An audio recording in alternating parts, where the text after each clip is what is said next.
Quarta-feira, 30 de janeiro de 2019, está entrando no ar ao vivo para todo o Brasil, pela TV Câmara e pelos canais da Câmara na internet, a página da TV Câmara no Facebook e o canal da Câmara no YouTube, mais uma edição do Participação Popular. Eu sou Fabrício Rocha, nós estamos chegando no último programa dessa série especial do Participação Popular, toda segunda, quarta e sexta, ao vivo durante o mês de janeiro, já que na sexta-feira ocorre a posse dos novos parlamentares, a legislatura de número 56 da Câmara dos Deputados. Não teremos mais o programa, que voltará a partir da semana que vem a ser exibido na segunda-feira, ao vivo, à 13h. E nesse último programa da série nós temos um tema muito pouco agradável para discutir aqui, que é a tragédia ocorrida em Brumadinho com o rompimento de uma barragem da mineradora Vale, ocorrido na sexta-feira, exatamente durante o Participação Popular. Nós estávamos ao vivo aqui, como eu disse no programa de segunda-feira, nós gostaríamos de discutir já na segunda esse assunto, mas não foi possível, foi muito em cima da hora, foi difícil encontrar as pessoas para falar, mas nós conseguimos para essa quarta-feira, então, para fechar essa série, essa sequência do Participação Popular, os convidados para a discussão desse assunto. Nós temos o deputado Nilton Cardoso Júnior, do MDB de Minas Gerais, que é integrante e um dos requerentes da criação, né, deputado, numa comissão externa da Câmara dos Deputados para acompanhar esse caso de Brumadinho, não é? Isso mesmo. Obrigado, Fabrício. Agradeço o convite para estar aqui no programa, cumprimentando também meu caro colega, deputado Arnaldo Jordi, que nos acompanha. Vai ser apresentado em breve. Professor Dicran, que está aqui ao meu lado. E com muita consternação participo desta conversa, trazendo primeiramente a minha solidariedade a toda a população de Minas Gerais, em especial ao povo de Brumadinho, que foi assolado por o que você chama de tragédia, mas infelizmente eu quero chamar de crime ambiental, que aconteceu na última semana, que agora está se consolidando como uma das maiores tragédias do estado de Minas Gerais. Já vamos aprofundar isso mesmo aí, deputado. Obrigado por atender ao nosso convite, por estar com a gente aqui no Participação Popular. Nós temos também o professor Dicran Berberian, da Universidade de Brasília, engenheiro civil, especialista nessa área de patologias do solo, de estrutura, né, professor? Bem-vindo mais uma vez. Muito bem, só espero poder ser útil. Vai ser, pode ter certeza. Mais uma vez, obrigado por estar com a gente nessa edição do Participação Popular. E nós temos também o deputado Arnaldo Jordi, do PPS do Pará, que é integrante da Comissão de Meio Ambiente e Desenvolvimento Sustentável aqui da Câmara. Deputado, o senhor que já acompanha esse assunto também desde o acidente lá de Mariana, 3 anos atrás, né? Obrigado por estar com a gente no Participação Popular. Obrigado pelo convite da TV Câmara, obrigado, Fabrício. Cumprimentar aqui os nossos telespectadores, desejar um debate muito fértil aqui sobre uma tragédia que não pode ser considerado um acidente, porque eu diria que isso era absolutamente previsível por conta de todas as fragilidades no regramento que estabelece as condicionantes para esse tipo de barragem no Brasil. Cumprimentar o nosso colega aqui, o deputado Nilton Cardoso, o professor Dicran, que é um especialista, um profissional da área e extremamente qualificado para emitir opiniões técnicas sobre o tema. Obrigado. Muito obrigado mais uma vez, deputado Jordi, por estar com a gente. Você que está nos acompanhando, obrigado pela audiência. Você sabe que esse programa se chama Participação Popular, porque nós contamos com as suas mensagens, as suas opiniões, as suas perguntas. O que você está achando dessa tragédia ocorrida em Brumadinho? Você está acompanhando? Você também está sensibilizado? O que você acha que deve acontecer de agora em diante em relação a esse assunto, as mineradoras, as várias barragens que existem no Brasil?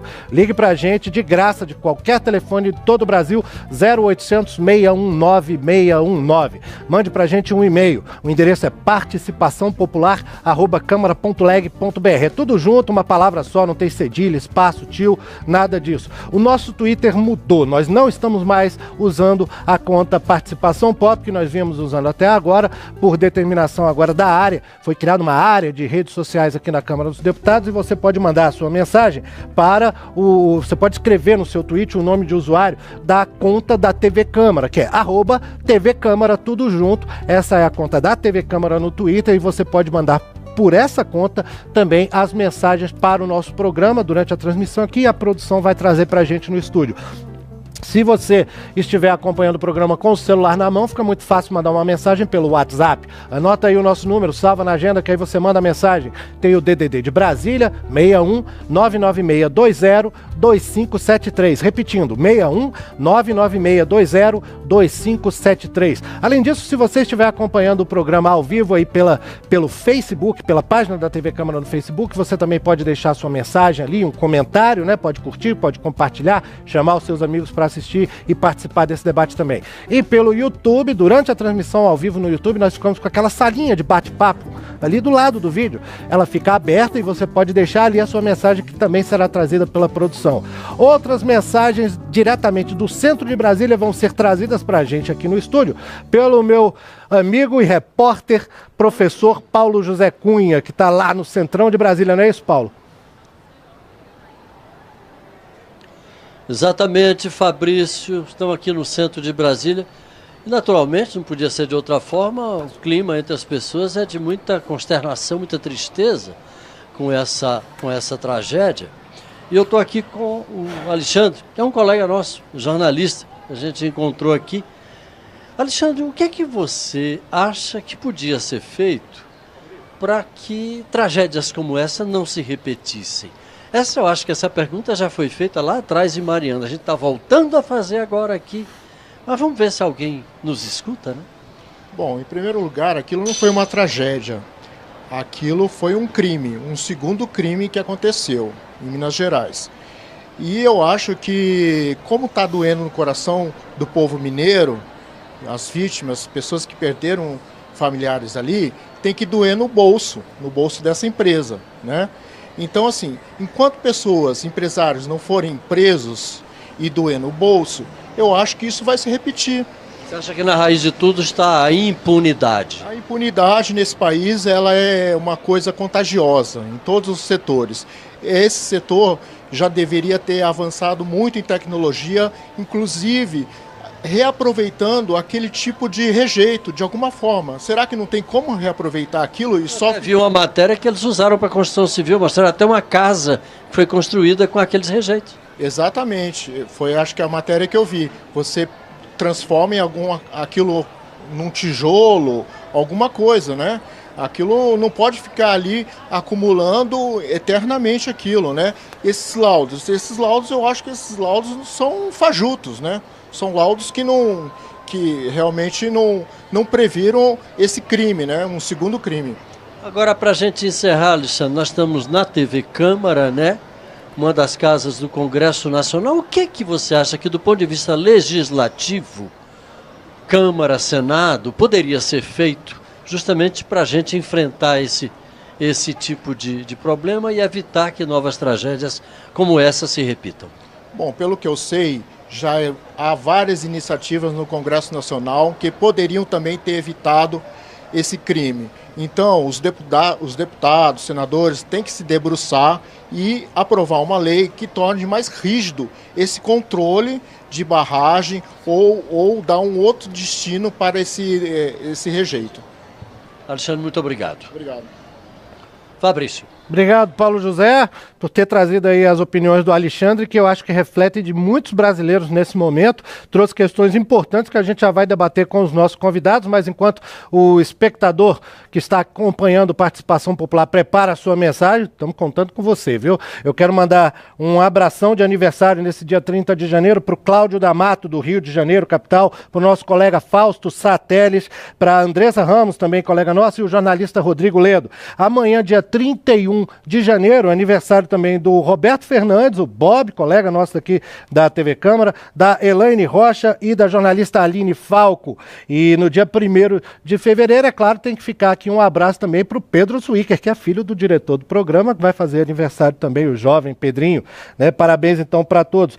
Esse dia 30 de janeiro, aniversário de algumas cidades no Brasil. Em Tocantins é Almas, em Sergipe, Ilha das Flores, na Paraíba, Jacaraú e em Minas Gerais, Governador Valadares. Se você que está acompanhando o programa mora em alguma dessas cidades, transmita um abração aí de toda a equipe do Participação Popular para os seus vizinhos, seus familiares.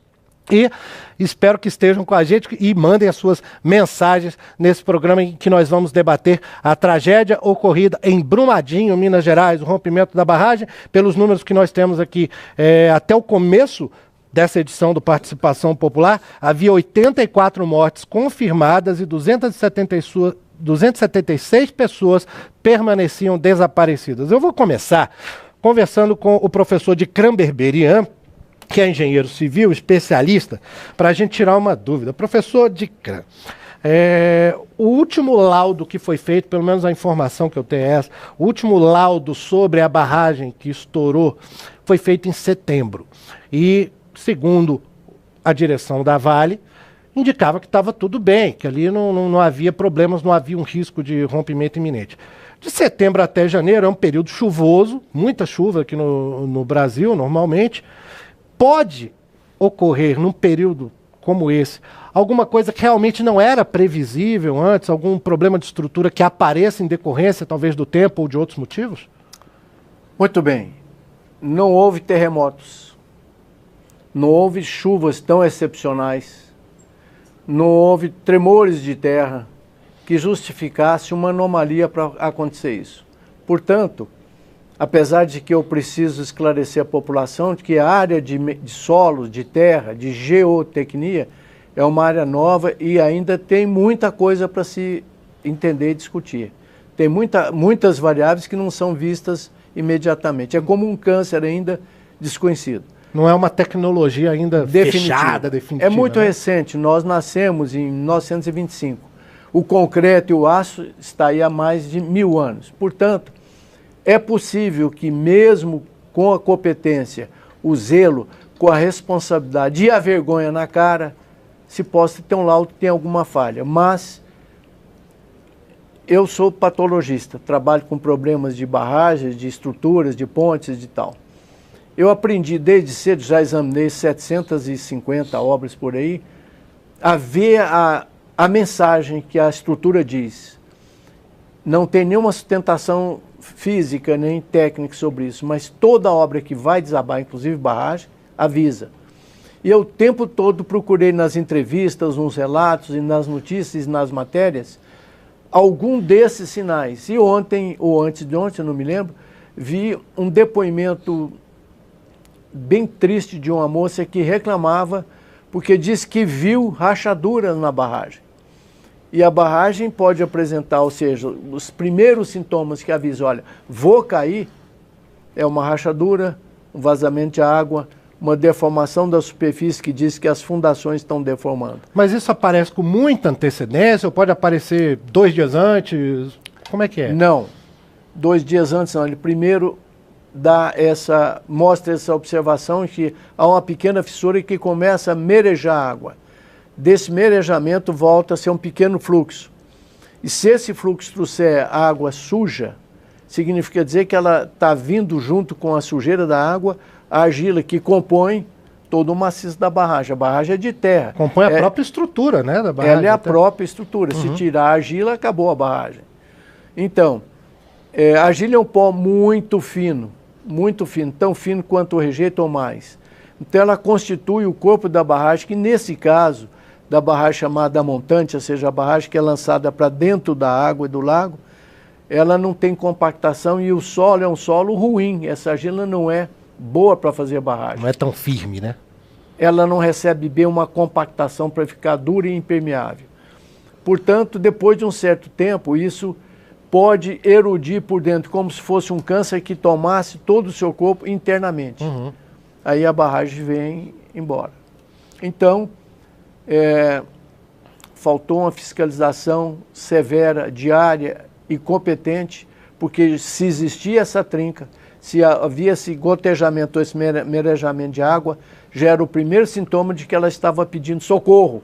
Socorro, vou desabar, socorro. Entendeu? Não foi visto isso. Agora também pode ter aparecido depois que foi feito esse laudo em setembro, né? Também ela poderia ter surgido nesse período. Eu não acredito que um laudo tenha passado uma situação dessa, ou seja, uma trinca, despercebido. Porque quem faz o laudo, apesar de que às vezes não é um grande técnico, ou é um técnico que tem muita escola, muitos títulos de doutores e tal, mas não têm experiência, não sentem, não farejam o problema. É possível que não, é possível que já existia. Agora, conversando com o deputado anteriormente no outro programa, eu fiquei muito triste porque ele me disse que esses laudos podem sofrer manipulação financeira, pressão de todos os tipos, e é comum, às vezes, em grandes empreiteiras, você já ter o fiscal dentro da sua folha de pagamento para liberar coisa que não foi feita ou foi mal feita. Isso aí é... Se isso aconteceu, tirando a parte técnica do solo, que é complexa mesmo, é um crime que a pessoa tem que ser processada como criminoso. Dificilmente uma pessoa só, né? Várias. Agora, passando para um outro ponto, Dicran, que foi também falado pelo Alexandre ali com o Paulo José Cunha, ele tocou na questão assim, se houvesse ações do Congresso Nacional que estavam previstas de ocorrer, né, que era para ter ocorrido, se elas tivessem andado, talvez essa tragédia tivesse sido evitada.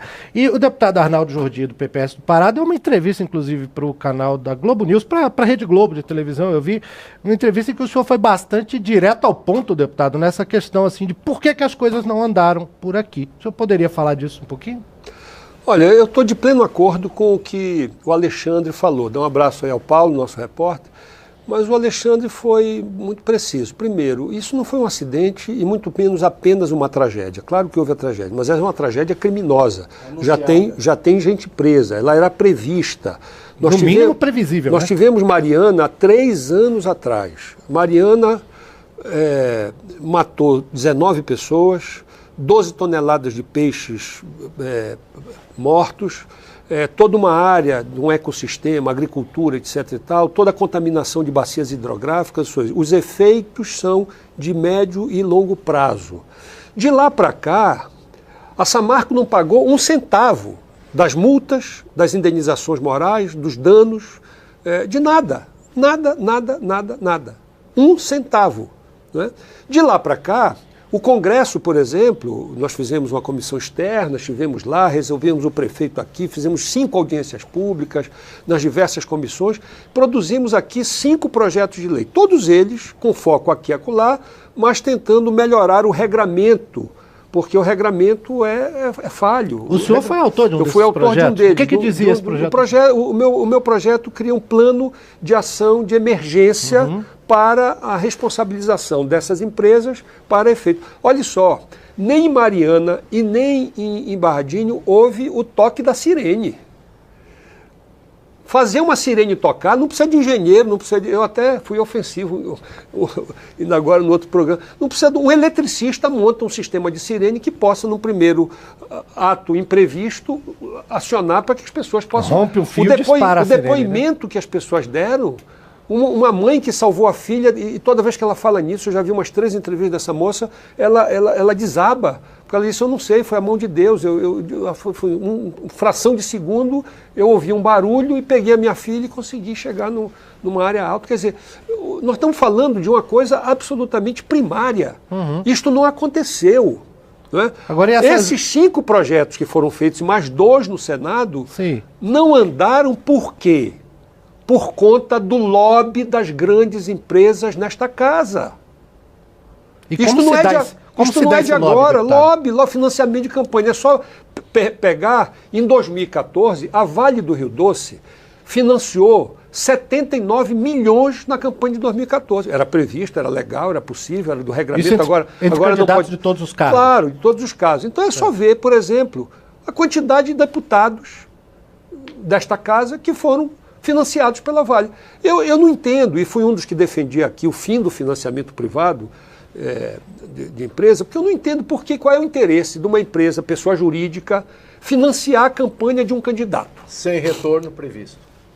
Qual é o interesse? Na minha cabeça, pode ser que eu esteja errado, só tem um interesse. Tornar aquele mandato dócil aos seus interesses da empresa. Claro. Se for um cidadão, o diretor da empresa, tem um amigo, quer ajudar, acho legítimo. Agora, o que acontece com essas empresas, e nós vimos aqui, por exemplo, o Código Mineral tramitar quase uma década nesta casa. E não foi aprovado? Em parte. Foi fatiado e depois porque houve um decreto do governo Temer, né, em julho do ano passado, que alterou alguns pontos. O Código Mineral, que era um conjunto, de normas que pegava a questão do CEFEM, pegava a questão do regramento, inclusive das empresas, pegava uma série de aspectos. Passou 10 anos. Eu sei porque eu sou amigo da coordenadora do grupo técnico, ainda no governo Lula, que elaborou no Ministério das Minas e Energias esse plano. Foi depois para o governo, ficou interditado lá, depois veio para cá e ficou. Nós fizemos uma série de articulações, mas finalmente não conseguimos aprovar. Por conta de quê? Só para dar um exemplo, o que este plano, no caso do CEFEM, previa? O royalty das mineradoras sair de 2% para 4% sobre a produção bruta e não líquida. Isso mais do que dobrava a contribuição dessas empresas. Eu pergunto, um deputado que recebeu financiamento de uma empresa dessa vai votar a favor de um projeto desse, que é interesse da sociedade, que é interesse dos usuários, que é interesse dos municípios, que é interesse dos estados, mas não é interessante para uma empresa que vai mais do que dobrar o pagamento de royalties por conta da exploração de minério de ferro. Nós estamos falando, para encerrar, nós estamos falando de grandes empresas. Nós não estamos falando de uma empresa que tem dificuldades. Nós estamos falando da Vale do Rio Doce, que em 2018 teve um faturamento de mais de 10 bilhões de reais. Nós estamos falando da Hidro, lá no meu estado do Pará, em Barcarena, que também teve acidentes em 2016 e 2017. Foi criada uma comissão externa para acompanhar esse caso da barragem também, e uma CPI aqui também. Mas a Hidro, por exemplo, é uma multinacional, com inclusive recursos do governo norueguês, que é um governo bem conceituado nessa questão do meio ambiente. Né? Deu até um pito no presidente Temer nesses congressos internacionais, mas essa empresa faz aqui o que ela não faz lá. A Hidro tem um faturamento de 5 bilhões de dólares por ano. Portanto, são empresas que teriam condições de fazer mecanismos de barragem alternativos a esta de montante de...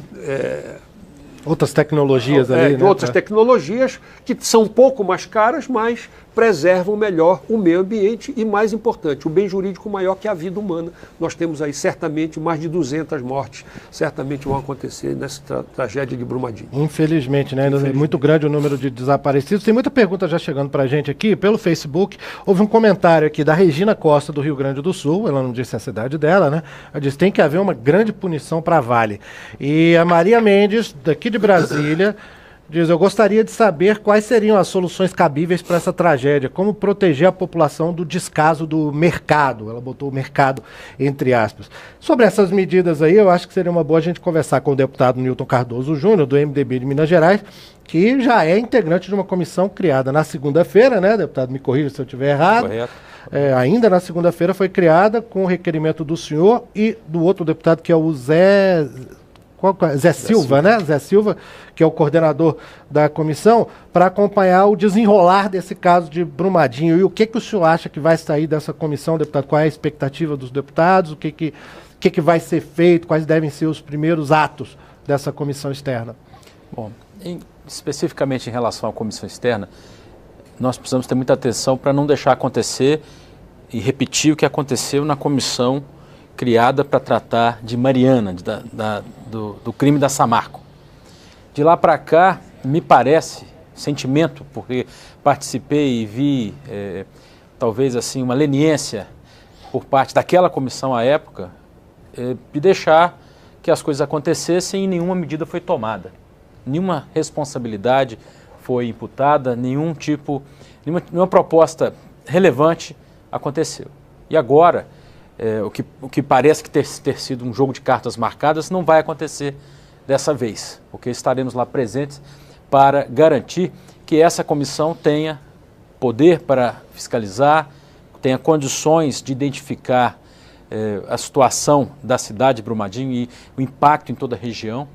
Já está sendo falado até a criação de uma CPI aqui, né? Indiscutível, indispensável uma CPI nesse caso, pois nós estamos tratando aqui de uma situação de uma empresa que é uma ex-estatal, que foi privatizada há cerca de 18, 19 anos atrás, por um valor que hoje pode até ter sido um valor significativo naquela época, quando ela foi privatizada, mas hoje é um valor que é ínfimo ou talvez não represente o faturamento de um mês dela. O valor da privatização. E o valor não era significativo, já era baixo. Já era barato. Engraçado, chegou um comentário sobre isso aqui da Lúcia Carvalho, do Rio de Janeiro, pelo Facebook. Ela falou, desestatização, a Vale sempre foi do povo brasileiro. Sempre foi, é como a Petrobras, mas ela foi privatizada porque naquela época não se tinha noção do que poderia se tornar, o que se tornaria o mercado de minério de ferro. Mas o fato é que a empresa cresceu, recebeu grandes investimentos, vultosos, claro, mérito do trabalho de quem privatizou a empresa, mas de lá para cá o impacto ambiental e social dela tem sido extremamente negativo. Isso aí vai ser atacado agora pela Os nossos comissão, estados né? aqui, Minas Gerais e o Pará, do ilustre deputado Arnaldo Jordi, são os dois estados que mais produzem minério em relação a todo o mundo. Talvez concentre-se das maiores jazidas do planeta. Mas nós estamos exportando puramente matéria-prima. Commodity, né? Commodity sem valor relevante, sem adicionar valor alto, sem né? trazer nada para a sociedade de volta, de uma empresa que era pública, que é uma empresa que era do povo brasileiro. Então as medidas são imediatas, essa comissão vai propor isso certamente. A minha opinião, a minha avaliação é que nós precisamos, nesse momento, tratar de uma legislação que essa casa tem que aprovar, de proibir que as barragens sejam construídas e promover o descomissionamento de todas as barragens do Brasil de rejeitos. De todos os minerais. Tem gente preocupada em todo o país, né? Inclusive lá em Minas Gerais, eu vi o pessoal de Paracatu está bastante preocupado com a barragem. Paracatu tem uma barragem enorme.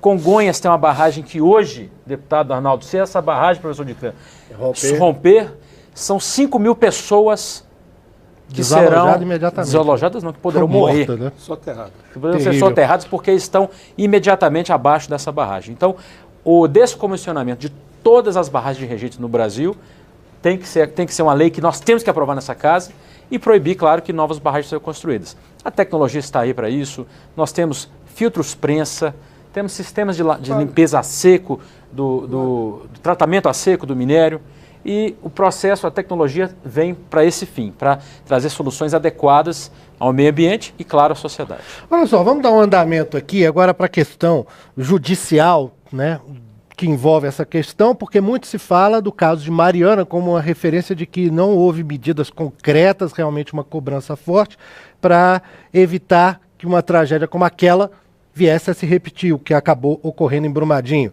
Os recursos judiciais, segundo uma notícia do Correio Brasiliense, os recursos judiciais podem permitir que a Samarco, que é da Vale também, mesmo se for derrotada, só comece a pagar alguma coisa pelo desastre Mariana em 2035.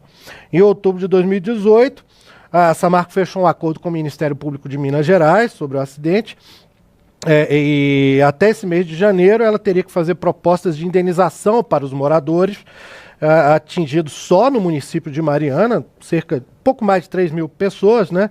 E esses cidadãos de Mariana teriam até 3 anos para negociar essa proposta, aceitar, rejeitar, tentar aumentar um pouquinho. E a Samarco anunciou em janeiro que iria descontar das indenizações o que já foi pago a título de ajuda emergencial para as vítimas.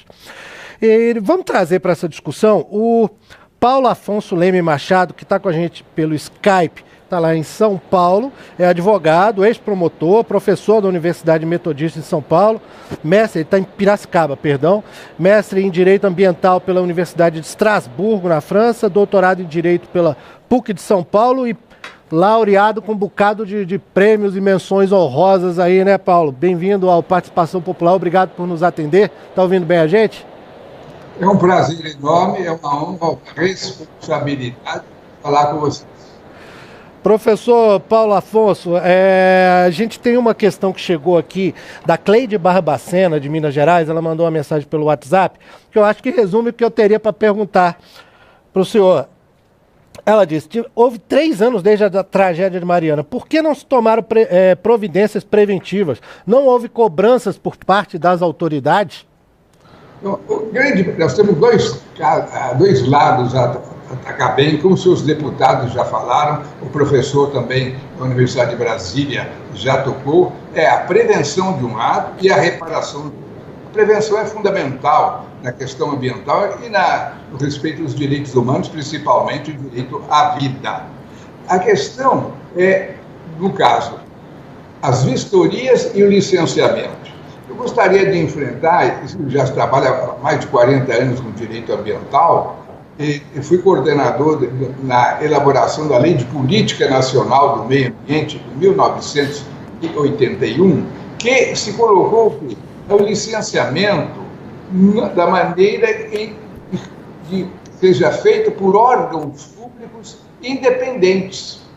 Isso é muito importante falar, porque, vejam, o COPAN, que é o Comitê de Política Ambiental de Minas Gerais, tem tido decisões em que não há unanimidade. Há votos que, felizmente, são contrários ao licenciamento, que ocorreu na questão recente da renovação desse licenciamento da barragem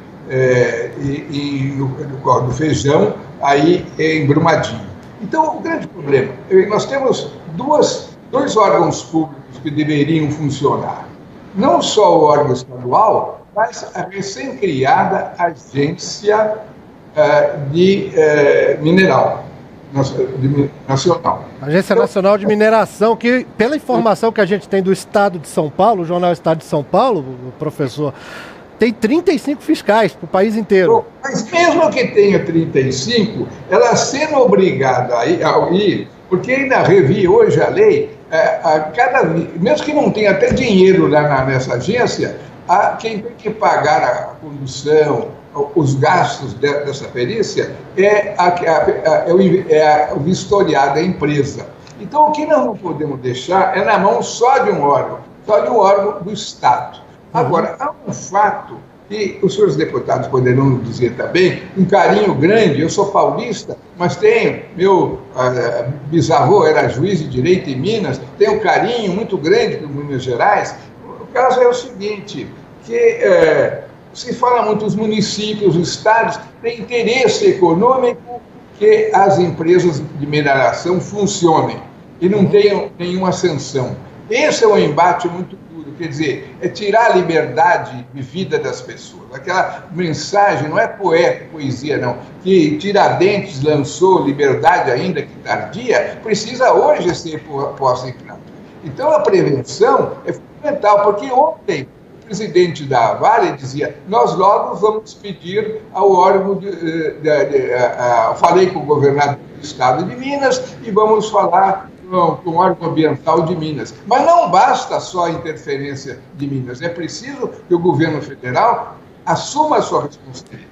Professor, eu tenho que dizer, tive a honra de ser por 30 anos do Ministério Público do Estado de São Paulo, processei grandes indústrias, inclusive aqui na cidade de Piracicaba, a primeira ação civil pública em 1985.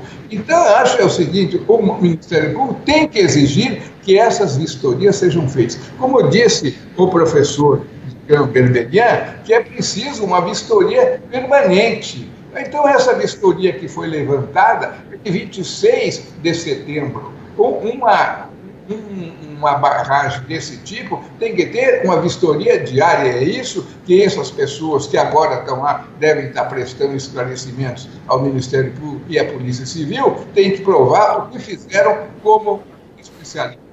Professor Paulo, mas eu tenho uma pergunta que eu queria fazer, aproveitando o seu farto conhecimento em direito, a sua experiência no próprio Ministério Público, e chamar a atenção para uma notícia de ontem, que foi divulgada, né, nessa terça-feira, de que nos Estados Unidos foram abertas ações públicas contra a Vale do Rio Doce, com indiciamento, vamos dizer assim, lá, eu não sei qual é o termo que eles usam no direito americano, mas foram nominalmente citados ali o presidente da Vale, Fábio Schwartzman, o diretor financeiro. Aqui no Brasil, o que a gente viu foi uma atuação que indiciou 2 engenheiros terceirizados da empresa que fazia a fiscalização ali na Vale. Há uma sensação de impunidade, ainda mais levando-se em conta o caso de Mariana, que até hoje, como disse o deputado Arnaldo Jordi, não andou, parece que não se pagou nada. E nesse caso, eu queria perguntar para o senhor, com essa experiência no direito que o senhor tem, será que a ação do Judiciário e do Ministério Público brasileiro também não tinha que ser analisada, fiscalizada sobre o que aconteceu em Mariana e o que deixou de acontecer em termos de punição? Muito bem. Eu acho que o senhor colocou a questão muito bem. Tudo o que faz o Ministério Público e o Poder Judiciário não são secretos. O Ministério Público e o Poder Judiciário ganham do povo. Deve haver também o princípio da transparência e até há no Código na Constituição e no Código de Processo Civil o dever de publicidade. Eu trabalho muito com transparência. Minha tese de doutorado foi sobre direito à informação e o meio ambiente. Quer dizer, não é possível haver realmente uma aplicação da lei ocultada, no sigilo, no segredo. Quer dizer, então é por isso que deve saber como agiram não estou pondo em dúvida ninguém, mas eu acho que quem deve não teme.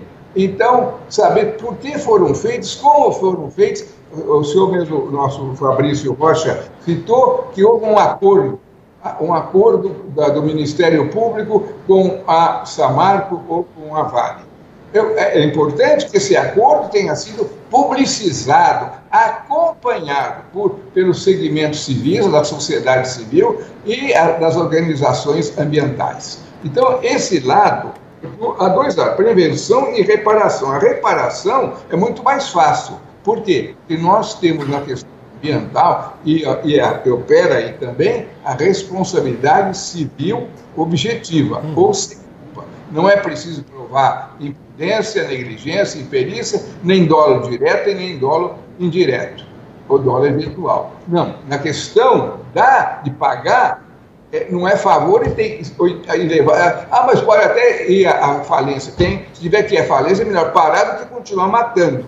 Agora, o problema da prevenção já não ocorreu e agora também tem a responsabilidade penal. Agora, responsabilidade penal não é o mesmo sistema de responsabilidade na responsabilidade civil. Na responsabilidade penal, quem tem que provar é o Ministério Público. Isso é uma responsabilidade subjetiva. Então, por isso que estão sendo recolhidas provas.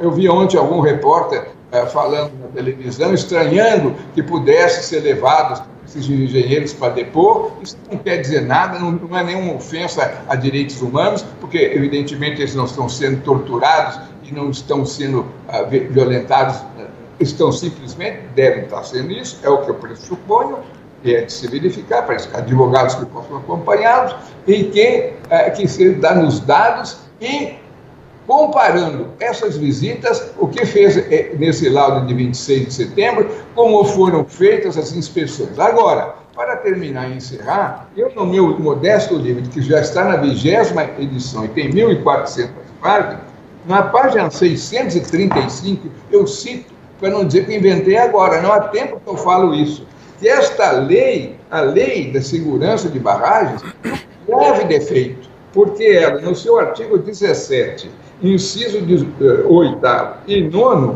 ela dá chance de que a última palavra na inspeção é o automonitoramento, é a própria indústria que informa o poder público como é que está o estado das barragens. Isso tem que ser modificado, isso é um absurdo, é uma aberração, porque ninguém vai se autoacusar, autocondenar. Professor, é capaz de fiscalizar. Professor Paulo, isso que o senhor falou já causou uma reação imediata no eu estúdio gostaria aqui. de completar para ele.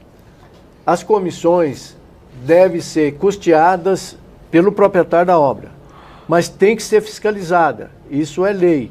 O senhor não pode contratar uma empresa para fiscalizar o trabalho que você mesmo faz e você também fiscalizar isso. Então, eu acho que a função do governo é ter um agente ou dois dentro dessa comissão para fiscalizar o que a comissão faz.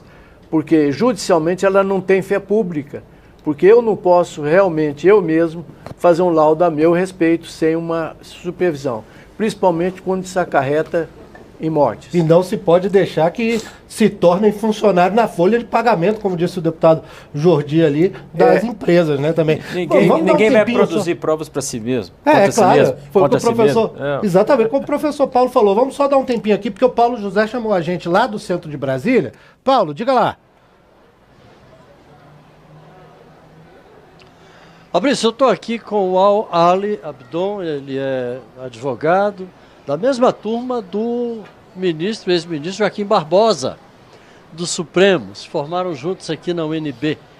E ele está aqui com a filhinha dele, a Yasmin. Vocês estão acompanhando naturalmente tudo, você é de Juazeiro, lá no Ceará, né?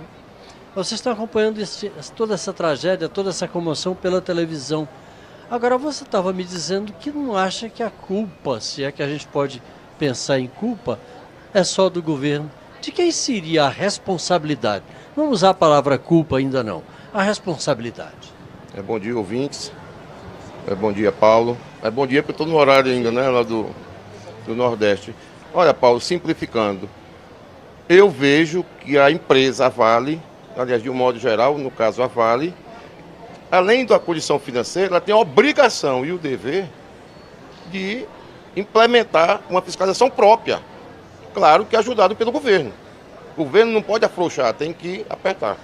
Então essa é a minha opinião, que a Vale tem uma culpa, a culpa não é formada ainda, mas tem uma culpa, né? De não ter tomado as providências que deveriam ter. E o governo, naturalmente, eu acho que o licenciamento ambiental deve ser pelo governo de Minas Gerais, imagino. O governo tem a obrigação de não afrouxar a fiscalização, ser mais dura na concessão dos alvarás. E num caso desse, ter até o poder de caçar o alvará de funcionamento da empresa mesmo, que a empresa seja uma empresa poderosíssima, como você estava me dizendo, como é o caso da Vale. Perfeitamente, Paulo, você foi no ponto certo. Não é por ser poderosa, nós precisamos mudar esse conceito. O que vale mais, vale menos. O que pode mais, pode menos. Então a lei tem que ser endurecida, para que não aconteçam outras tragédias. E Minas Gerais é passível disso, a gente sabe disso. Obrigado, Abdon. Fabrício. Valeu, Paulo José, obrigado. Agradeço aí ao Abdon, né? Eu acho que é Abdon, o nome dele, a parte que eu entendi do nome era Abdon, é isso mesmo? E, bom, ele falou mais ou menos a mesma coisa que a gente estava vendo aqui, né? Estava discutindo exatamente a empresa se fiscalizar, mas ter uma auditoria, supervisão. Esse é um exemplo, nós estávamos comentando, evidente do lobby das empresas na elaboração da lei.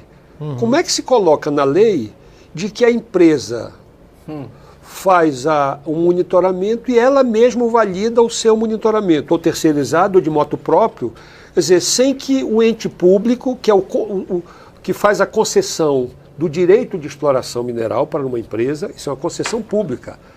O minério de ferro, ou qualquer outro tipo de minério, é um bem natural de domínio da sociedade, do Estado, representado pelo Estado, e faz uma concessão para uma exploração. Como é que a empresa se autocontrola? Então isto é evidência do lobby, é a raposa tomando conta do galinheiro, deputado, como se diz. Mas isso aí não é condizente com o raciocínio até que está crescendo, vamos dizer assim, está num momento de alta no país, com o princípio do livre mercado, o mercado se autorregular, o Estado ser um agente que só atrapalha. Não é isso aí, não tem a ver com... Mas isso é diferente, não se trata de autorregulação para o funcionamento. Se trata de algo que é colocar vidas em risco. Correto. É completamente diferente, não é não intervenção. Desculpa, mas quais são os parâmetros estabelecidos para que aquela atividade econômica possa ser exercida? Na medida que há interesse público da vida humana, do meio ambiente, das bacias hidrográficas, da água, que é um bem raro hoje, e cada vez mais raro e mais disputado. Deputado Arnaldo, isso não pode ficar... A água da barragem, acima da barragem de corte de resíduos, tinha um volume ainda maior.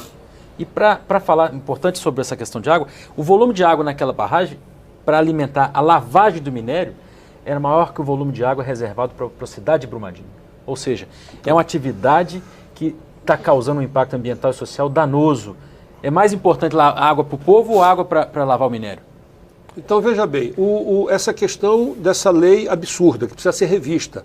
Eu até dei numa declaração ainda há pouco, dizendo que a tarefa imediata do próximo presidente da Casa, seja ele qual for, é convocar uma comissão especial para sintetizar esses projetos todos que estão tramitando e mais novidades que possam vir, criar a comissão especial que já foi sugerida por alguns deputados e em 30 dias dar uma resposta para a sociedade sobre o maior rigor no regramento legal, corrigindo todas essas deformações, senão a cada tempo nós vamos ver uma nova Brumadinho, uma nova Mariana, uma nova Hidro lá em Barcarena e coisas do gênero. O Brasil tem 20 mil mais de 20 mil barragens. Mais de 20 mil. Apenas 3 mil e poucas delas estão cadastradas de alto risco. Quer dizer, nós estamos fazendo... O Estado é absolutamente cúmplice e covarde em permitir que esta situação ocorra. Agora chegou uma pergunta para a gente aqui, deputado Jordi, do Domingos Araújo Veloso, de Unai, Minas Gerais, que fala... Essa última frase do senhor quase. Será que o governo tem a moral de cobrar punição para todos os envolvidos no desastre de Brumadinho? Tem que fazer. Essa prisão desses engenheiros e técnicos todo mundo, viu? Terceirizados, eu vou já encerrar, desses engenheiros, é porque há suspeitas claras de falsificação, de fraude. Sim. É aquilo que o professor estava dizendo ainda há pouco. Muitas vezes essas pessoas estão na folha dessas grandes empresas. Claro que isso não está exposto. Claro que isso não está explícito, mas na hora que vem uma tragédia como essa, a obrigação do ente público, seja ele o Poder Legislativo, seja ele o Poder Executivo, seja ele o Ministério Público, que é o fiscal da lei, de ser absolutamente rigoroso, inclusive na punição, nas ações de âmbito administrativo, que já estão sendo tomadas. Eu vi a declaração do vice-presidente da República, Mourão, dizendo de algumas providências necessárias a serem tomadas. Claro que esse governo atual não tem responsabilidade sobre essa tragédia, mas é lamentável, por exemplo, a declaração do presidente Bolsonaro em Davos dizendo que a legislação brasileira é extremamente rigorosa, é extremamente rígida, etc, etc. Quase que sinalizando, mercado, quase que sinalizando que teria que ter uma flexibilização. Eu penso exatamente o contrário. A tragédia e as vítimas de Brumadinho desautorizam esta afirmação de forma absurda, de forma trágica. Então, esta é uma questão para a gente fazer aqui no Legislativo, e a outra é cobrar do Poder Executivo isso que o professor lá de Piracicaba nos disse há pouco. Não basta apenas um ente público, porque há interesse, geralmente, dos estados que essas atividades aconteçam de qualquer jeito. Porque isso significa divisas, significa royalties, etc. Imposto entrando, tá bom, né? É preciso, claro, é preciso. Então você, em função do dinheiro, você negligencia com bens infinitários, que é o bem jurídico maior que a vida humana. Então, além do governo do Estado, tem que ter o governo federal, o IBAMA, os órgãos de fiscalização, fazendo o monitoramento dessas barragens. Aproveitando que eu estou com 2 deputados aqui, não esqueçam de colocar nessas leis que realmente, como ele disse, o proprietário é obrigado a constituir uma comissão para fiscalizar, mas o governo também é obrigado a ter um fiscal da fiscalização. Então, uma espécie de uma auditoria, uma supervisão, né? O tempo todo. Então, o governo também ao contrário do que o Abdon falou, que é só da empresa, não. O governo também tem responsabilidade. É por isso que eu, cidadão, pago imposto para contratar ou manter uma empresa governamental que é para fiscalizar a empresa particular, que tem outros interesses. Era até prevista a taxa de fiscalização na medida provisória que criou a Agência Nacional de Mineração no lugar do Departamento Nacional de Produção Mineral, mas parece que foi tirado do texto isso, né? Mas já existe uma taxa de fiscalização e licenciamento ambiental. Hoje, a cobrança de taxas não é problema. O problema, de fato, é a leniência em deixar que os licenciamentos ocorram sem o devido acompanhamento. E a resposta da Justiça não pode ser tímida. A resposta do Ministério Público não pode ser tímida.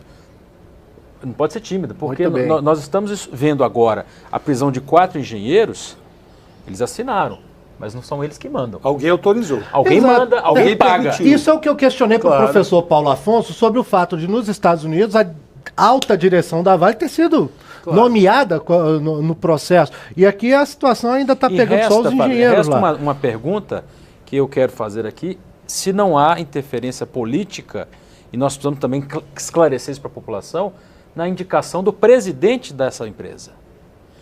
Da Vale. Porque se nós pesquisarmos as notícias hoje, e é fácil, rapidamente na internet, há indícios que a indicação do presidente da Vale seja uma indicação política.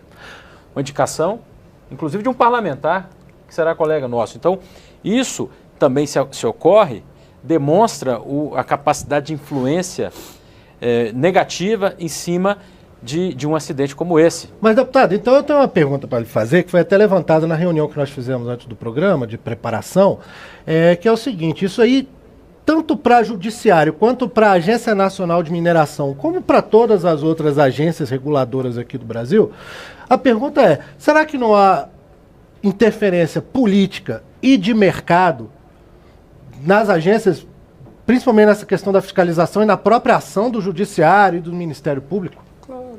Certamente há, porque se cobra muito do Legislativo quando ocorre esse tipo de coisa aqui, mas a gente não vê isso ser falado, por exemplo, do Judiciário. Por isso que eu perguntei isso, inclusive, para o professor Paulo Afonso. 2 anos que se passaram, 3 anos de uma tragédia quase, dessa tragédia em Mariana, e a resposta que é nenhuma indenização paga, nenhuma recuperação ambiental iniciada relevante. E os danos estão lá, ambientais, sociais. Olha, o distrito inteiro foi dizimado, apagado. E agora repetir, e não tem uma responsabilidade civil, uma responsabilidade penal até agora aplicada? Deputado, é cínica a declaração da Vale, do presidente da Vale, com todo respeito. É cínica. Mentirosa. Cínica, ofensiva, porque esses 3 anos eles estão negociando as indenizações de Mariana. Eu pergunto, aquele cidadão que perdeu a casa, perdeu a lavoura, perdeu o parente, perdeu tudo, ficou sem nada, vivendo de caridade, da água ao agasalho para dormir a primeira noite, que nós vemos recorrentemente nessas cenas. Ele viveu esses 3 anos de que forma? Ele perdeu tudo. Tudo. A gente fez uma participação popular em Mariana. Então, como é que fica esses 3 anos enquanto o faturamento da Vale subindo? Está discutindo como é que faz. Não, deposita logo alguma coisa e depois vai discutir qual é o valor, etc. Existem mecanismos para isso, contas garantidas, que tem que haver a pessoa que é penalizada dupla e triplamente. Então, vítima, né?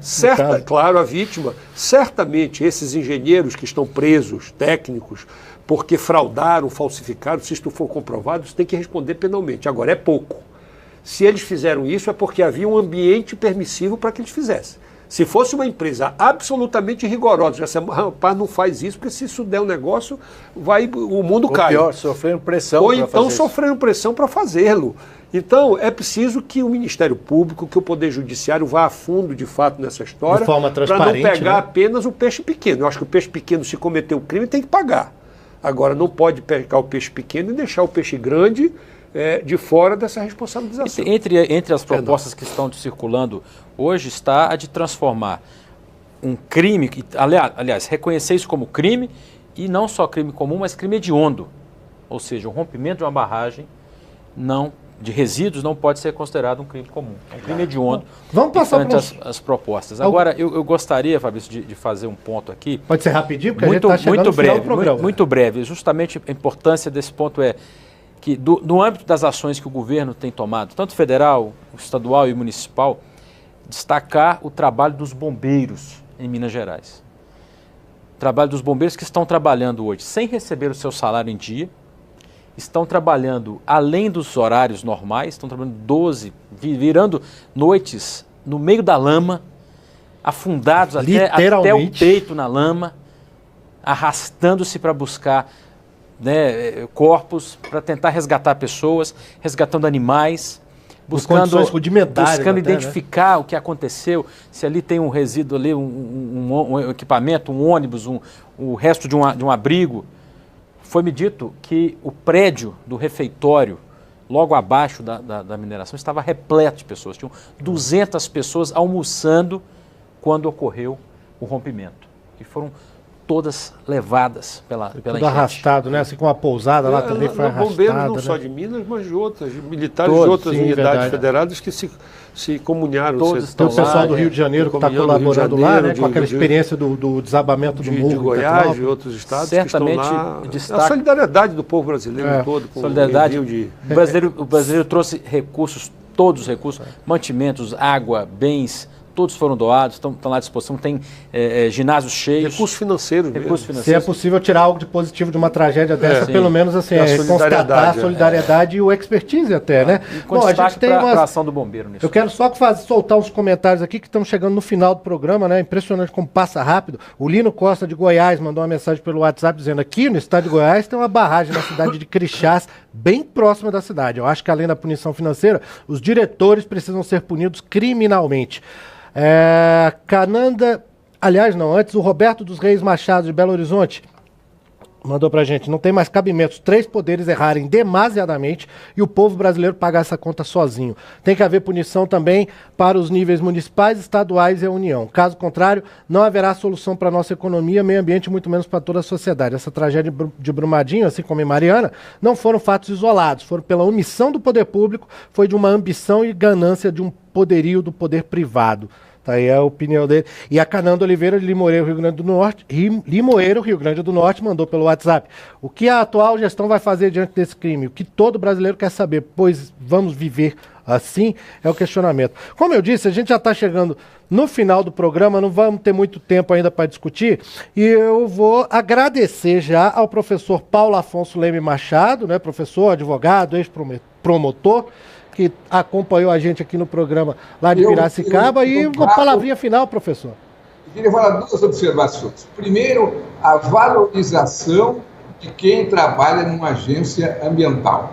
É preciso, juridicamente, dar um estatuto de independência funcional àquele que vai conceder ou negar uma licença ambiental. Sem o que ele não vai ter independência, primeira coisa. E segundo dado,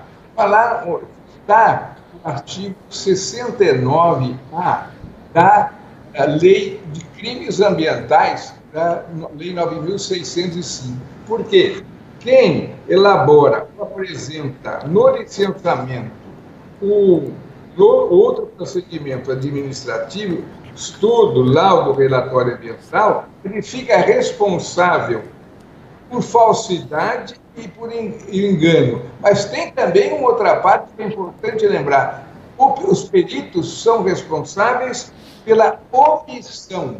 Se eles omitirem um dado, eles podem ser incursos no artigo 69A, que a pena é de 3 anos a 6 anos de reclusão. É importante salientar isso, porque não é só o que ele disse é falso ou verdadeiro. É o que ele não diz também deveria dizer, que também pode ser considerado crime. Verdade. Professor Paulo Afonso, mais uma vez, muito obrigado por ter trazido todo esse seu conhecimento, essa sua experiência para a gente aqui no Participação Popular. Grande abraço para o senhor. Para todos os seus deputados, o professor que está falando, e o senhor que dirigiu muitíssimo bem, Flávio Rocha. Muito obrigado. Flávio é meu irmão, mas eu aceito aqui o cumprimento também. Bom, vou agradecer aqui ao deputado Nilton Cardoso Júnior, do MDB, integrante da Comissão Externa da Câmara, criada para acompanhar o caso de Brumadinho. Deputado Nilton, muito obrigado por ter estado com a gente aqui no Participação Popular. Uma palavrinha final? Sim, muito obrigado, Fabrício. Essa iniciativa muito importante da Câmara, da TV Câmara, para a realização desse programa. E dizer que, diante, né, de tudo isso que estamos vendo, esta casa terá, sem nenhuma dúvida, o seu protagonismo em agir para evitar que um desastre como esse, um crime como esse, volte a se repetir no Brasil. Tá certo, deputado. Muito obrigado, muito boa sorte, inclusive, no mandato que vem aí, né? Agora, nessa legislatura que vai começar, que os trabalhos realmente andem agora. Professor de Berberian, da Universidade de Brasília, engenheiro civil, especialista aí em patologias do solo e de estruturas. Muito obrigado por mais uma vez vir aqui no Participação Popular. Muito bem. Para finalizar, eu só gostaria de avisar o nosso povo e pedir ao nosso povo aproveitar essa onda de otimismo, porque nós precisamos reinventar a vergonha nesse país e tudo mais se resolverá. Precisamos, meu prezado telespectador, aproveitar essa onda de otimismo para reinventar a vergonha nesse país. Tudo que está acontecendo é por falta de vergonha. E os seus deputados que estão aqui, façam um pedido especial. Que a Câmara não seja somente uma banca de negociações espúrias. Essa é a imagem que o povo tem da Câmara, que é uma Câmara, que é uma banca de negociações. Mas, como evangélico, eu estou orando por vocês. transforma esse país no que ele realmente é, maravilhoso. Tá certo, professor, de criar um pouquinho de vergonha é bom para todo mundo, né, em todas as áreas. Muito obrigado, então, mais uma vez, por estar com a gente no Participação Popular. Deputado Arnaldo Jordi, do PPS do Pará, muito obrigado por ter vindo ao nosso programa. Obrigado, Fabrício, parabéns pela condução do programa, agradecer à TV Câmara, ao professor Paulo, lá de Piracicaba, que nos deu contribuições importantes do ponto de vista jurídico, o deputado Nilton Cardoso, o nosso professor de CRAN aqui da UNB, e ao nosso telespectador que nos assistiu, participou, inteirou, e eu espero que essa interação cada vez esteja maior, exatamente para que esta casa deixe de ser o balcão de negócios, que diz aqui o de CRAN, e em certa forma é, e os fatos são reveladores disso, mas essa casa é um mundo de muitos interesses, são deputados e deputados, tem gente muito séria aqui também, fazendo o seu dever de casa, procurando se sensibilidade e dar resposta a essas questões que são da nossa responsabilidade institucional, e isso só vai ser resolvido quando o cidadão, que é titular dos nossos mandatos, participar mais, acompanhar cada eleitor que votou nessas últimas eleições, acompanhar o que é que o seu representante está fazendo em seu nome, como é que ele está votando, como é que ele está se posicionando nos temas complexos que são colocados aqui, até porque a vida desse país, da sociedade, está se decidindo em grande parte aqui nesta casa. Se os projetos que foram apresentados em Mariana em 2016, a partir do episódio de Mariana, tivessem sido votados, e eu sou autor de um deles, mas tiveram mais 4 outros, e os 2 no Senado, certamente o que aconteceu em Brumadinho não aconteceria, porque essa legislação já estaria sendo praticada e os acautelamentos devidos já teriam sido impeditivos dessa tragédia e outros que podem vir. Muito obrigado. Bem lembrado sobre a necessidade da participação das pessoas, viu, deputado? Muito obrigado mais uma vez e, claro, obrigado a você que nos acompanhou nessa edição do Participação Popular. O programa tem esse nome porque é importante mesmo que você participe. Eu sou Fabrício Rocha, um grande abraço, a gente se fala, a gente se vê. Tchau.